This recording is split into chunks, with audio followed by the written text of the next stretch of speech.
breaking news from KXAN News. Breaking news this morning, another homicide this week in part of southeast Austin. Good morning, I'm Erica Brennis. Hi everyone, I'm Sally. On this, we know Austin police are investigating off Crossing Place in southeast Austin right now.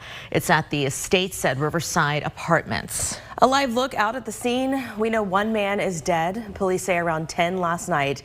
They were called out to the scene. They found a man inside an apartment with several gunshot wounds. Homicide detectives are still on the scene right now, interviewing witnesses. Going in depth here, this is the third homicide in that area off of Riverside within the last week. On Monday, around 1:30 in the morning, a person died after a shooting in a parking lot off of Riverside, where the Advanced Auto Parts is located. And officers detained a person of interest in that case.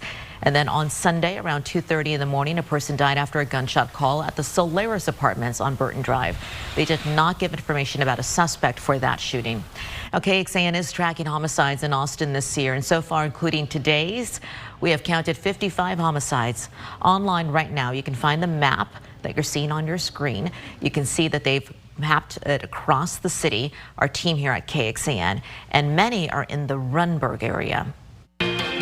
First warning weather with meteorologist Kristen Curry.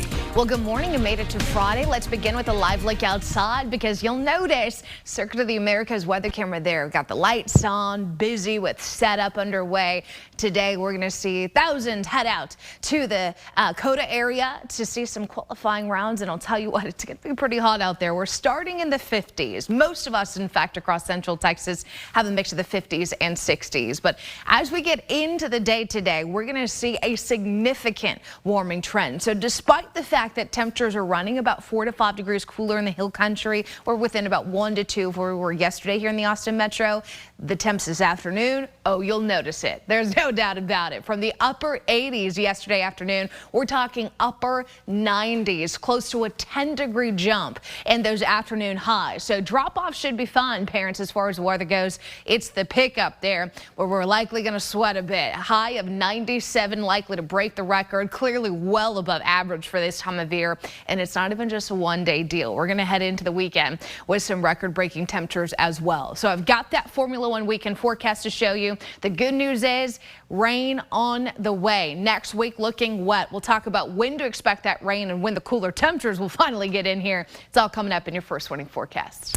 Thanks, Kristen. Aid trucks are waiting to cross into Gaza after another night of heavy bombing.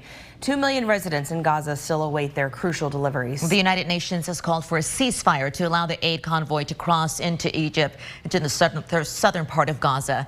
More than 5,000 people have died so far as a result of this war. Israeli airstrikes continue to pound Hamas targets across the Gaza Strip.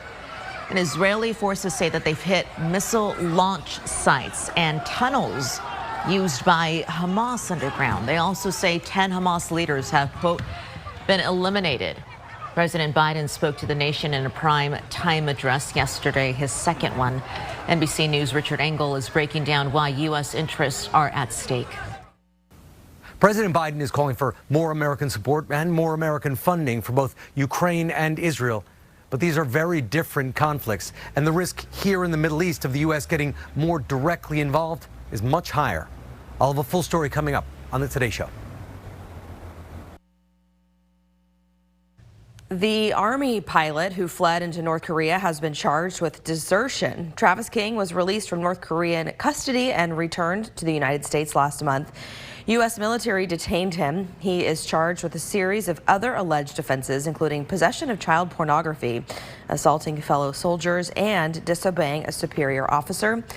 The charging document does not provide significant detail on any of the allegations, though it does accuse King of knowingly possessing a video of a child engaging in sexual conduct in July. It says that he solicited a user of Snapchat. Let's get you an update this Friday when it comes to the race for House Speaker. The next vote for the Speaker is set for 10 o'clock this morning. And it comes after a day of confusion and another day of discussion. Current nominee Jim Jordan says he's not going to give up the race for the House Speaker. He's going to go for it again. The Ohio congressman failed to win the speakership in 2 votes. Jordan initially appeared to back a plan to temporarily empower the interim speaker, that's Patrick McHenry. But after a lengthy closed-door huddle with GOP members yesterday afternoon, sometimes heated, Jordan said there was too much opposition without a speaker, and Congress can't pass any bills.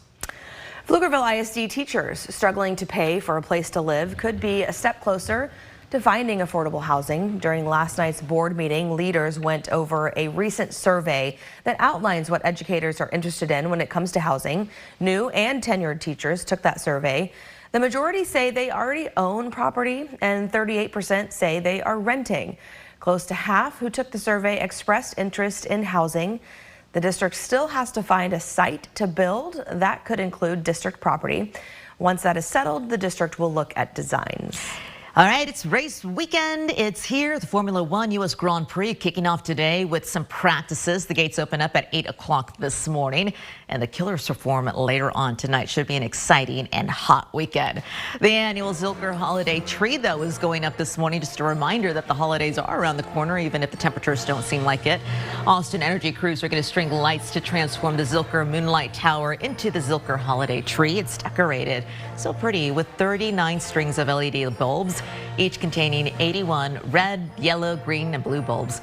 Crews are going to be working from 10 this morning until noon to get it all set up. Well, even though the internet is supposed to help you connect with friends and have fun, how it can be a virtual landmine for kids and teenagers. And how one Austin couple is making the most out of an expensive plumbing fix by adding a little holiday spirit to an annoying situation.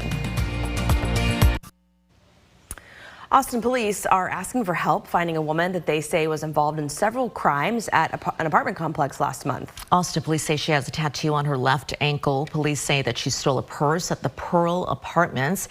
Here are photos that we got from police. They're on our website, KXAN.com. They say in the purse were keys and credit cards that she took. They say she came back later that night in different clothes with two other people wearing masks. Police say they used the keys to steal the victim's car and also stole packages from the mailroom. Call police if you have any information about it. This morning on Today, a special hour devoted to an issue defining a generation: children and screen time. Although smart devices help children connect with friends and have fun, they can be virtual landmines. They really can. The U.S. Surgeon General agrees, raising the alarm, calling the youth mental health crisis the defining public health issue of our time, saying social media is an important driver when it comes to a kid's mental health. And as part of the special, NBC's Kate Snow talked to kids about their relationship with social media. One of the young people in Kate's report is Sophie Shev. And Sophie was 10 years old and struggling to make friends when she decided to join social media. She says she found posts about dieting and posts about weight loss. She's only 10. She says that content led to an eating disorder, landing her in the hospital 13 times with a dire warning from her doctor. He looked me in the eyes and said, the insurance called and asked for your prognosis. And I had to tell them that you are going to die in the next couple of weeks. Your heart, liver, kidneys, they're all failing. Sophie is in a healthier place now after going to therapy and a 2-year break from social media. She's a college student now and a mental health advocate. She is back on social media. It is a place where I have to be able to make informed decisions in order to protect myself and to protect that 10-year-old Sophie every single day. Wow, tune into the Today Show this morning for the special event. They call it Kids in Crisis. And hear more from Kate's conversation with those teenagers, and also learn about ways that you can help your own kids find the balance of social media and just self-preservation too. Hard. We're examining some of the zip codes with the most apartments going up. Do you live in one of the hottest parts of Central Texas? A school finance proposal from Texas Democrats. What this would mean for the so-called school choice. Good morning. It is 4:45 on this Friday. A live look at CODA, where it is going to be very busy this weekend. A little toasty out there. Kristen's going to have your F1 forecast coming up. Okay, this is turning lemons into lemonade. An Austin family had a big plumbing problem earlier this month, and it required them to replace an entire water line. So instead of freaking out like most of us would do, they said, you know what, let's make it into a fun Halloween display. KXAN's Grace Reader shows you how they did it. It's a Halloween display that the Donovans are pretty proud of. Kind of also did it for the neighbors. But they've also got a bit of an advantage over their neighbors this year. Most people don't have a gaping trench in their front yard. A bit of an eyesore if you drive by, and so at least we made something fun out of it. The Donovans were treated to a spooky plumbing repair earlier this month. It required they replace an entire water line. They dug it up and replaced the line, which, you know, was a nice surprise in terms of the cost. The repair is done, but the trench in the yard, well, you can see what's happening there. The plumbers told us that the city has to come out and inspect the work before they can fill it back in, and so we thought, you know, okay, well, you know, let's make lemons out of lemonade. The city of Austin says for a yard line repair like this, city staff are required to make sure the lines are installed and tested up to code before the trench is filled. I will be taking the Halloween decorations down after Halloween, so hopefully they'll show up shortly thereafter. The city says it's running on schedule with those inspections. The permit process doesn't happen overnight, but they say after a contractor schedules an inspection, it takes less than 24 hours, which may actually just be a bit too quick for this display. Now that we have it, we kind of think it's cool too, so hopefully the city shows up on November 1st. Grace Reeder, KXAN News. The city of Austin says in the case of the Donovans, their permit was submitted on Friday and it was approved by Tuesday. Now, diving into this a bit further when it comes to the process, the city says it has to receive a permit application. It takes a few days for the city to even look at it. The contractor will pay for the permit once the application is approved and it becomes active, and that's when the contractor can schedule the inspection, which again takes less than 24 hours on average, and that's according to the city of Austin. Good for them. Please don't fix this until November 1st. Yeah, let it stay around for Halloween. We've worked too hard for this water break. Yeah, I think they did a phenomenal job with that, like you said, making lemonade out of lemons. Let me show you what's happening outside, because we are going to be watching for some pretty significant warming trends here in the next couple of days. I mean, we talk plenty of sunshine as soon as it comes up. There's not even clouds around us, nowhere even in the state at the moment. 62 degrees with clear skies up top, winds calm, humidity low, 53%. In fact, that humidity drops even further into the afternoon. From the 60s to the 80s, we're on our way to a forecast high 97, one of the hottest days we've ever seen so late in any year. That 97 for sure going to break the record. I mean, the record's 95, so it's close, but there's really nothing stopping the heat today. In fact, some of the models went even hotter than 97, but I think 97 is a good bet today, 95 tomorrow. That too will break the record, and then you see the 80s coming in Sunday, Monday. That will be the transition to some wetter weather. We've been keeping eyes on Norma all week. This is that hurricane spinning just off the coast of Mexico. It will make landfall, looks like, over the weekend, late weekend, somewhere along the western coast of Mexico here, probably pretty close to Cabo San Lucas, if not directly over it. But all we need is the moisture, and that combined with the storm system dipping down to our west is going to help bring up some rain. It starts with cloud cover tomorrow, just high clouds. High clouds get a little thicker on Sunday. By Monday, we're starting to see some rain falling out of those clouds, and you'll notice the scattered to widespread rain expected Monday, Tuesday, and again on Wednesday. Probably even going to see this continue into Thursday, which means between those 3 to 4 days, we could see up to about maybe 1.5 inches, 2 inches here. Not everybody is going to see that 2-inch mark, but this is the best looking setup we've had in quite some time. So we're excited about those rain chances continue to increase day by day. 97 today, 95 tomorrow, upper 80s with a lot more cloud cover Sunday. And then you see the daily rain chances next week, up to about 60% chance of rain Tuesday, Wednesday. Because of that rain and that cloud covered, temperatures will be at least closer to normal in the 80s for most of our next work week. Okay, thank you so much. A young American woman who survived the deadly Hamas attack on a music festival in Israel was in Washington, and she was telling lawmakers her story. New York native Natalie Senadaji went to the festival with friends. She said that she was alerted to rockets being sent their way, but said Israel festival goers assured her it was normal. But the rockets kept coming, and then eventually security told them to evacuate. They began to drive away, but security forced them to pull over and start running. She says that's when they heard the first gunshots. One of the most terrifying moments was running, thinking that you're running to safety, and then seeing dozens of other children run in your direction and realize that they're running from a terrorist, they're running from gunshots, and you now have to make a split-second decision, and you don't know what direction is going to save your life or get you killed. Well, she adds that she and her friends ran for about 4 hours to the nearest town, and a Good Samaritan in a white pickup truck drove them to safety. I'm a survivor. My story is much less scary than the story of all the kids who were killed, the story of all the kids who are kidnapped and are being tortured right now as we speak. I'm coming out to share my story, to speak and be the voice for all those who can't speak.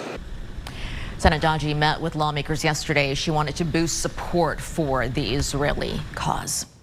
Well, seconds we know matter when a fire call comes in, but some are concerned here in town about the temporary shutdown of downtown's Austin Fire Station number 1, and they say it's going to spell major disaster in an emergency if something is not fixed. You can see on the map that we have behind me, we mapped it out for you of exactly where it leaves the downtown area in a gap with this fire station offline.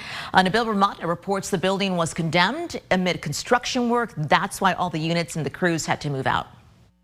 Chiseling away.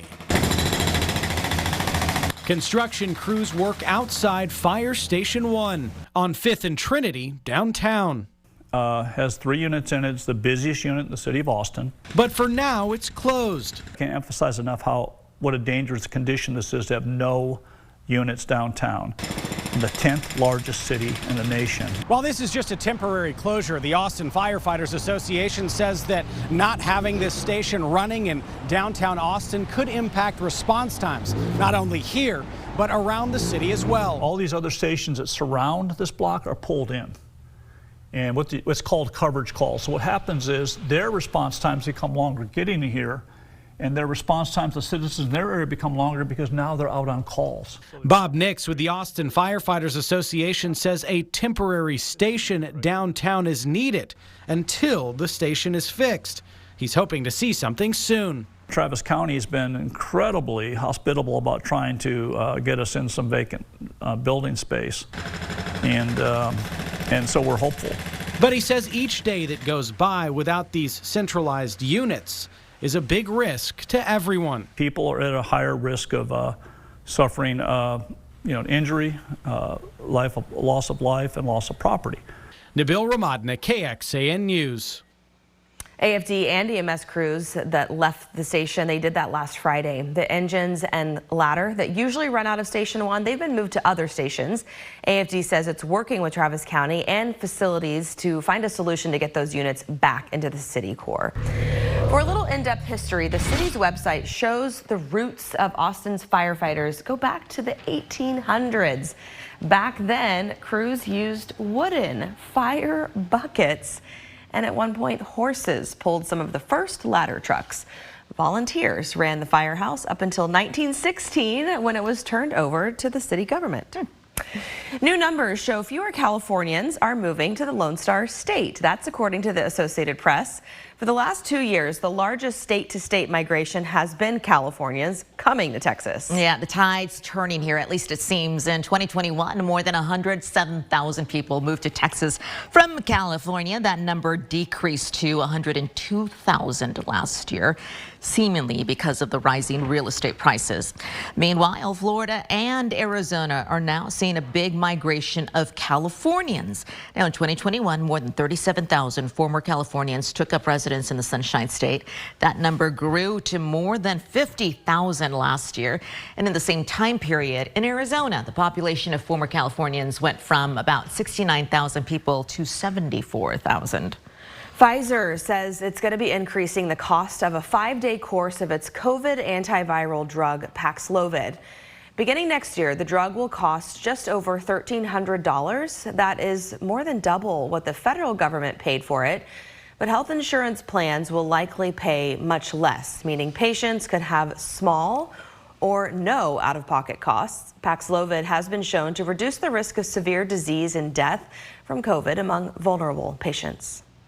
This is KXAN Sports, brought to you by Thomas J. Henry. Good morning. There was a lot at stake in last night's Game 4 of the American League Championship Series. A win for the Astros would even the series up and guarantee that the series would return to Houston. A win for the Rangers, and they would be one win away from reaching the World Series. We go to Globe Life Field. They had the roof open last night. Team's used to the heat, so it wasn't a problem really for anyone. Top of the first, runners on the corners, no outs. This one into the gap in right center, and that results in a two-run triple. 2-0 Astros, first career postseason triple for Alex Bregman. Then Yordan Alvarez hits this one to center, and that single scores a run to make it 3-0 Houston. Bottom of the third, Rangers, though, able to get within one, and then Corey Seager blasts this one out of the park. That ties the game up at 3. Second home run of the postseason for Seager. And then at the top of the fourth, 4-3 Astros after a Yordan Alvarez sac fly. Runners on the corners for Jose Abreu, and he blasts this one 438 feet. That homer makes it 7-3 Astros. Then they add two more, courtesy of Chaz McCormick, to make it 9-3 Houston. They would add one more run to win it 10-3 to tie the series up at 2. Astros have won 10 of their last 11 postseason road games. Game 5 will be today at 4:07 p.m. Also got to give a special shout out to the Leander Lions. They came from behind against Hendrickson last night on our KBVO Game of the Week, 33-7. They came from behind from that deficit to win it 41-40 to win their first district game of the season. Highlights and game story will be on our website, KXAN.com. Speaking of KXAN.com, Westlake will take on Austin High tonight. That game will be streamed on KXAN.com starting at 7:30. That's it for sports. Let's go back over to you. Wow, congrats, Leander Lions. That is so awesome. Thank you so much, everyone, for listening on our KXAN Today podcast. We are happy to have you around. Stick around for 5 a.m. because here's what we're tracking for you on KXAN Today. The latest homicide investigation, a man dead after a shooting in Southeast Austin. A live report coming up.